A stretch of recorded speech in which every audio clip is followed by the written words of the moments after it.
A lot of people don't fail the CCNA because they don't know enough. They fail because they mismanaged the exam. They burn time, panic under pressure, and make avoidable mistakes. So in this video, we're fixing that before test day. If you walk in with a real plan for question types, time management, and what to do when you get stuck, your score can change fast. That's what we're breaking down here. Practical moves you can actually use on exam day. Here's the game plan. First, I'll show you how the exam is structured and where people lose time. Then we'll cover how to handle each question type, what topics deserve the most attention, the traps that cost easy points, and how to use your final week so you walk in ready. The CCNA gives you 120 minutes, and most people see around 100 questions, though the exact number can vary. Once you know that, the pace stops feeling scary and starts feeling manageable. You'll take the exam either at a testing centre or online, and the passing score isn't published as one simple fixed number, so don't chase perfection. Focus on collecting points efficiently. Once you understand the format, you stop reacting and start managing. That's the shift you want. Stay calm, make clean decisions, and don't let the clock boss you around. For standard multiple choice, be decisive. If you know it, answer and move. If you don't, cut the bad options, make your best call, and save your time for heavier questions. Drag and drop questions are usually fine if your fundamentals are solid. Just don't overthink every label. Be accurate, make the placement, and keep moving. Simulations and simlets are where time disappears fast. They test whether you can read CLI output and think through the network, so respect them. Give them extra attention, but don't let one heavy question eat your whole exam. Different question types need different tactics. Grab the quick points fast, handle the heavy stuff on purpose, and never let one hard question throw off your rhythm. Simlets can wreck your pacing if you handle them badly. A lot of strong candidates dive in too early, spend 10 or 15 minutes there, and suddenly the whole exam feels rushed. Usually, the better move is to bank the easier points first, then come back to the heavier questions with a clearer head. And when you do hit a simlet, start with show commands that expose the issue fast, like interface status, routes, VLANs, trunks, and ACL behavior. Never leave a question blank if you can answer it. A smart guess gives you a chance. A blank gives you nothing. Here's a simple 120-minute game plan.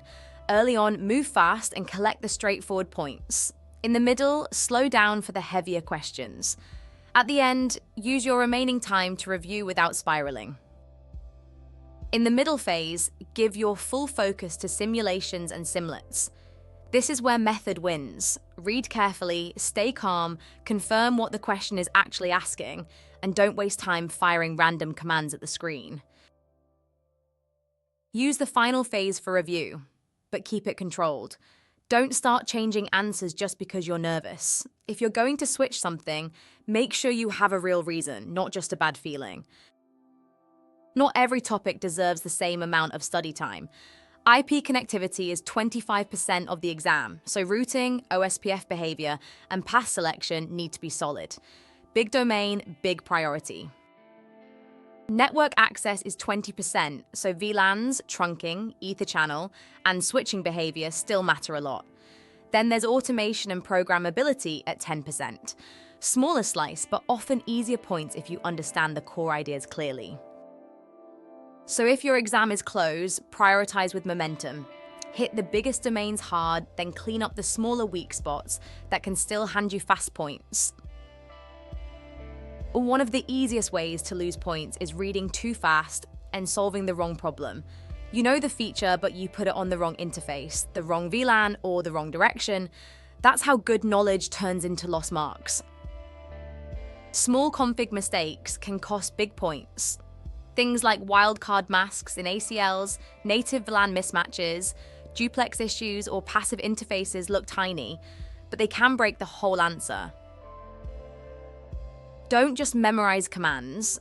Know what healthy output looks like. If you can't read a route table, neighbor state, or spanning tree result properly, the CLI won't rescue you.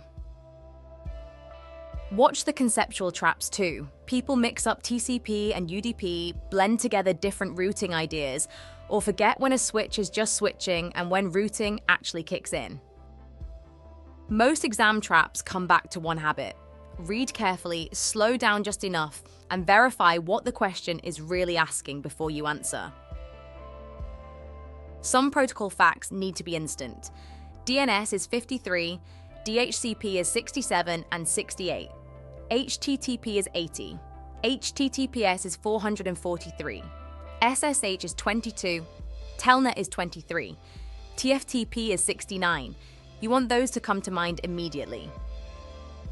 And don't stop at the port number, lock in the transport too. Know whether it's TCP, UDP, or neither like OSPF, because that's exactly the kind of detail the exam likes to test. If your exam is a week away, give every day a clear job. Start with subnetting and route selection, because speed there helps you almost everywhere else on the test. Then drill OSPF troubleshooting, and after that, tighten up VLANs, trunking, Ether channel, and ACL logic. That's smart final week training because those topics show up a lot, and one focused review session can pay off quickly. Then review automation topics like APIs, JSON, controllers, and automation workflows just enough to understand how they fit together. You're not trying to go deep here, you're aiming for clear, exam-ready understanding. Use the next day for a full practice exam under real timing. Then review your mistakes, figure out why you missed them, and identify the weak areas that still need work. That's way more useful than trying to relearn everything at once. On the final day, slow it down, rest, check your exam logistics, and protect your confidence. You want to show up calm, clear, and ready, not drained from panic studying. For hands-on practice, spend time in lab environments, network simulators, or practice setups that help you build speed with core networking tasks. Use them to repeat configuration, troubleshooting, and command Z line work until the process feels natural. For exam realism, use full-length practice exams with mixed question types and timed conditions. They help you feel the pacing, spot weak areas, and review what needs work after each attempt. And for automation topics, get some practical exposure in a safe practice environment using sample APIs and controller-style workflows so the concepts feel less abstract. You don't need deep specialization, you just want the basics to feel familiar. So here's the formula. Know the format. Protect your time. Respect simlets without letting them run the exam. Study the highest value domains first and walk in with a plan. That's how you give yourself the best shot to pass. Quick final recap. Manage your time on purpose. Don't let simlets blow up your pacing. Prioritize the biggest domains. Watch the small traps. Use your final week to sharpen, not cram. And on exam day, stay calm, stay clear, and trust your preparation.